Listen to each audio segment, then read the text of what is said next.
क्या है धम्म चक्र प्रवर्तन दिन? क्या धम्म चक्र प्रवर्तन दिन डॉक्टर बाबा साहब अम्बेडकर ने शुरू किया था या फिर इस दिन का कोई विशेष ऐतिहासिक महत्व है? आज भारत में दशहरा के नाम से मनाए जाने वाले उत्सव का क्या विजयादशमी से कोई संबंध है? अगर है तो ऐसा क्या हुआ था उस दिन? जानने के लिए वीडियो को अंत तक जरूर देखें। आज के इस विशेष ब्लॉग में डॉक्टर बी.आर. अम्बेडकर से लेकर तथागत भगवान बुद्ध तक संपूर्ण ऐतिहासिक विश्लेषण करूंगा।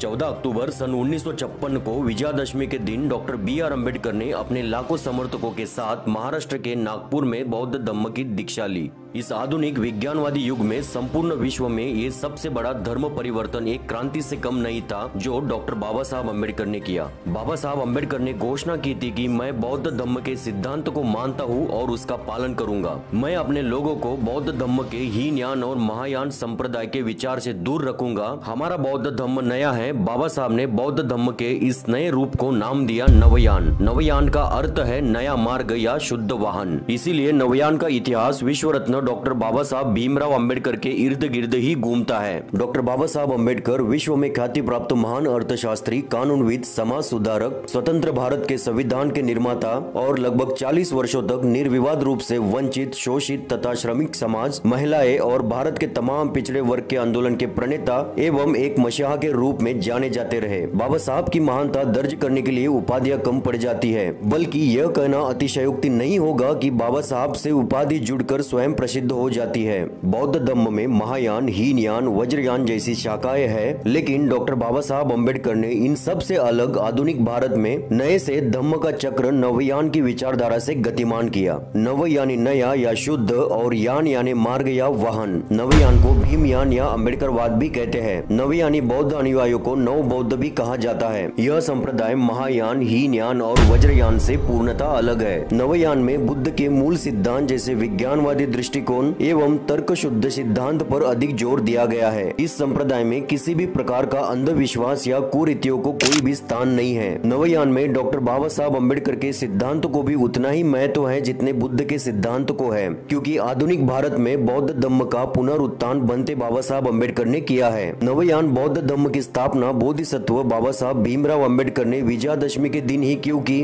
क्या विजयादशमी का दिन बौद्ध इतिहास में वाकई महत्वपूर्ण है? सत्य जानने के लिए इतिहास में खोए हुए बौद्ध धम्म की तलाश करनी होगी।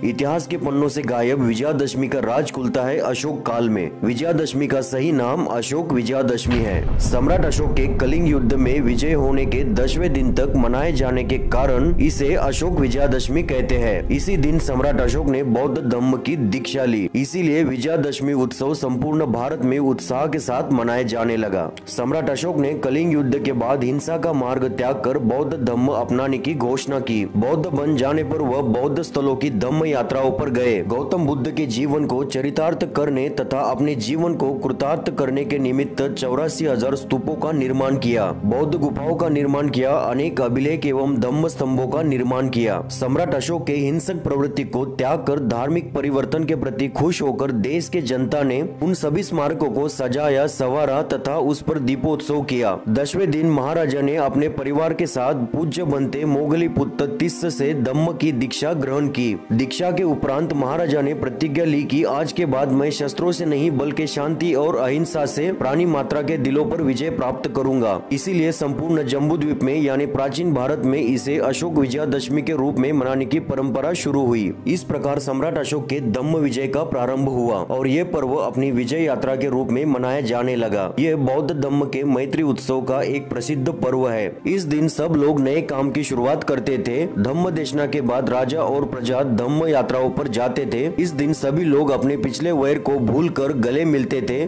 और एक दूसरे को उपहार देते थे। एक दूसरे को खाने के वस्तु का दान और कचनार की पत्ती जो बीज से जुड़ी होती है, जिसको कहीं कहीं सोना भी कहते हैं, कचनार की तरह ही अपनी मित्रता जुड़ी रहे ऐसा मानकर एक दूसरे को कचनार की पत्तियां बांटते थे। अशोक काल में विजयादशमी को इसी रूप में मनाया जाता था। आज भी दूर दराज के गाँव में ये पर्व इसी रूप में मनाया जाता है।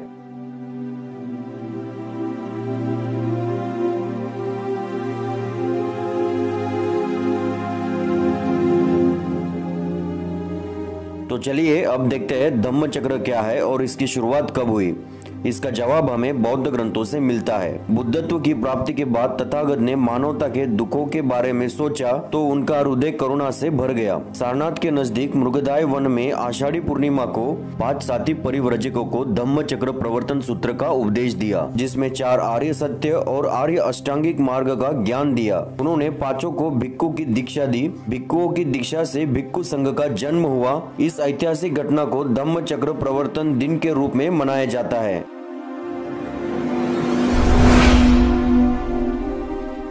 तथागत गौतम बुद्ध के महापरिनिर्वाण के बाद बुद्ध धम्म के प्रारंभिक रूप थेरवाद के अनुसार तथागत गौतम बुद्ध की शिक्षाओं को ताड़ के पत्तों पर लिखा गया। उन पत्तों की टोकरी को पिटक कहा गया, क्योंकि बुद्ध की शिक्षाओं का 3 अलग अलग रूप में संग्रह किया गया है, जिन्हें त्रिपिटक कहा गया है। प्रथम विनय पिटक, दूसरा सुत्त पिटक और तीसरा अधिधम्म पिटक। केवल अर्हत ही बुद्धत्व को प्राप्त होंगे ऐसा मानने वाले हीनयान संप्रदाय ने प्रथमतः धम्म चक्र को गतिमान किया। कालांतर में अन्य बौद्ध राजाओं ने धम्म को चीन, कोरिया, जापान और तिब्बत में प्रसार किया। कुषाण वंशीय शासक कनिष्क ने धम्म को बैक्टीरिया तक फैला दिया। तब एक और नए संप्रदाय महायान का जन्म हुआ, जो भारतीय उपमहाद्वीप में प्रचलित था। इस संप्रदाय के अनुसार कोई भी निर्वाण प्राप्त कर सकता है, यह निस्वार्थ बुद्धत्व है। इस प्रकार धम्म चक्र को एक और नए रूप में दूसरी बार गतिमान किया गया। लगभग 7वीं शताब्दी में तिब्बती बौद्धों ने भारत के महायान संप्रदाय में तंत्र विद्या को प्रवेश दिया, जिसे वज्रयान कहा गया। बौद्ध धम्म के इस वज्रयान शाखा ने धम्म चक्र को तीसरी बार गतिमान किया।